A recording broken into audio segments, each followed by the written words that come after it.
শীতকাল তো প্রায় চলেই গেল, তো খিচুড়ি তো খাওয়া হবে। সাথে হচ্ছে কি, চিকেন খিচুড়ি না, অনেকগুলো সবজি দিয়ে খিচুড়ি। এটা আমার সেই 2024 সালে ঢাকায় থাকা অবস্থায় করা। তখন চাকরি বাকরি করি নেই, সো অনেক সময় ছিল। তো তখন আমার খুব রান্নাবান্নার ঝোঁক উঠেছিল, এই দেখে কিন্তু আমার পেট খোলা।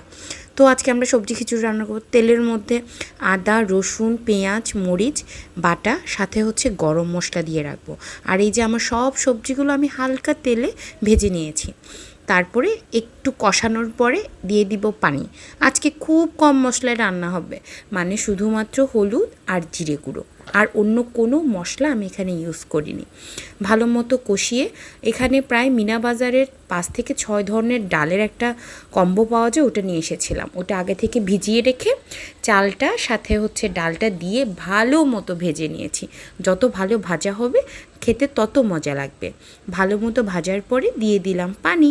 পানি দেওয়ার পরে যখন ভালো মতো ফুটে উঠেছে, প্রথমে দিয়ে দিচ্ছি আলু আর গাজর, কারণ এগুলো সেদ্ধ হতে একটু সময় লাগে। ওটা ভালো মতো দিয়ে দিলাম। মিষ্টি কুমড়াটাও দিয়ে দিলাম, কারণ কুমড়াটা একটু গলা গলা হলে মিষ্টি মিষ্টি ভাব লাগে, খেতে খুবই মজা হয়। এরপর দিয়ে দিচ্ছি শিম, এটাও ভেজে নিয়েছি। সাথে হচ্ছে ফুলকপির দিন তো প্রায় শেষ, তাড়াতাড়ি কিন্তু ফুলকপি দিয়ে খেতে হবে। এই যে এরপর সুন্দর মতো বেগুন ভেজে নিচ্ছি পাশে, আর আমার কিন্তু মোটামুটি হয়ে এসেছে। সাথে এগুলো দিয়ে দিচ্ছি পালং শাক দিলে মজাই আলাদা, আর পেঁয়াজ পাতা। এবার বেশ কিছুক্ষণ, বেশি না 15 মিনিটের মতো দমে রেখে নামিয়ে নিয়ে সুন্দর মতো আমার মতো এই যে মিষ্টি রোদে বসে সার্ভ করে নিতে হবে আমাদের গরম গরম সবজি খিচুড়ি।